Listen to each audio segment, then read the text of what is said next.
gradient and intercept is what we're focusing on this lesson. Hopefully I won't have to take a lot of the lesson to do this bit, and we can get you straight into the questions and working really hard on stuff, okay? So we're talking about gradient and intercept. Last lesson we learned that gradient was the slope of the line, so how far it leaned and which way it leaned, and the intercept was where it crossed over the y-axis, okay? We're going to get a little bit more into that. Alright, so we start with gradient.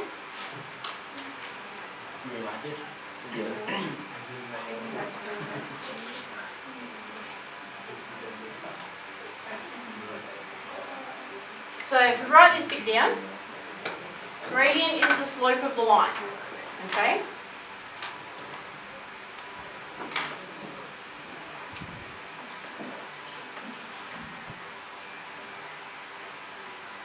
So if I pop a line on the board like that,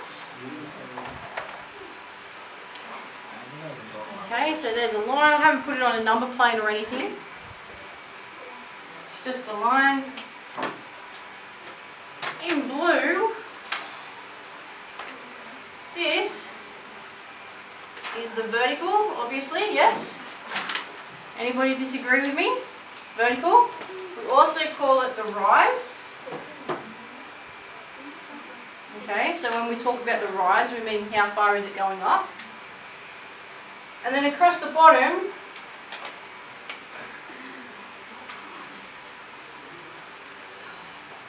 hopefully with a little right angle in there, we've got our horizontal. Okay, and we also call this the run.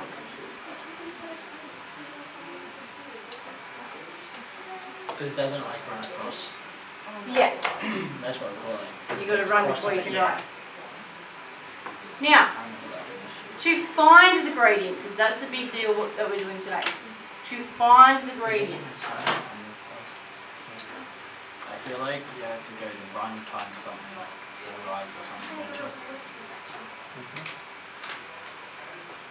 To find the gradient, we are going to take the horizontal, the vertical rise, I'll get it right in a second, the vertical rise over the horizontal run. So the gradient slash slope, okay, equals the vertical rise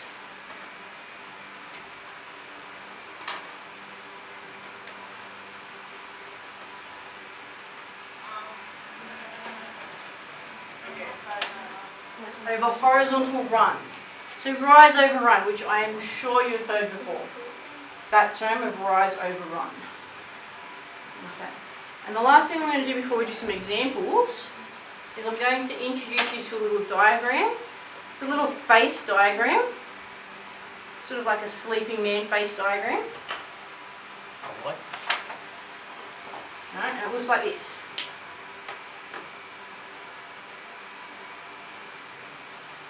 Kind of like a sleeping man. Okay? And this is about the types of gradient that we have. Okay? So we have positive gradient. Negative. We have positive gradient. We can have negative gradient. Alright, so positive leans over to the right, negative leans over to the left. We can have the zero gradient.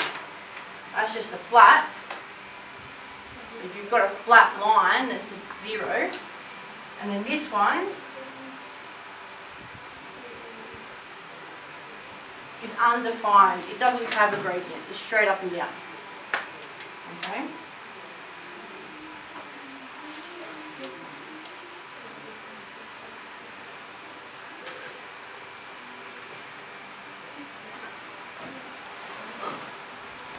Are we okay with that as a concept, guys? So we have this thing called gradient that refers to the slope. We have this thing called gradient that refers to the slope.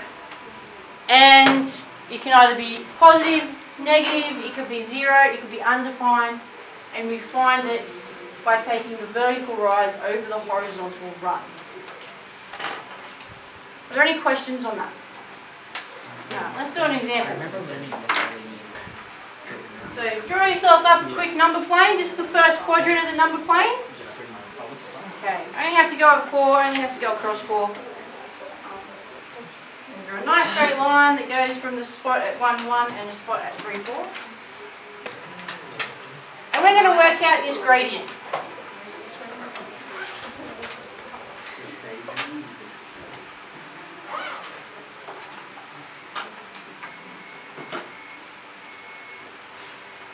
We're going to work out that gradient. So, how are we going to start this? It's positive. We know it's positive, so that's a pretty good start, right? We know it's going to be positive because it's leaning to the right. But we want horizontal run and we want the vertical rise. So let's use purple. So what's the rise? 3 meters.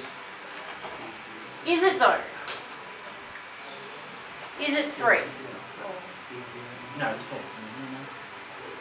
So we want the difference between here and here. Oh, So who said 3? me. You were right, see? So it was 4 minus 1 because we want that difference. Okay? So that's why I said is it though, because I want you guys thinking about that. We need to make sure we're taking the difference between the two y's. So the difference between 4 and 1 is 3. So you just subtract it. That's just guessed. So the rise equals 3. What about the run? That's this bit across here. The big key. Why is it 2? So, Because it's the difference between the x's this time. yeah. And I haven't drawn my line very straight. Hopefully yours diagrams in your books look a bit straighter than mine. Maybe not. So then gradient, now we learnt the other day that gradient equaled m. We used the letter m for gradient.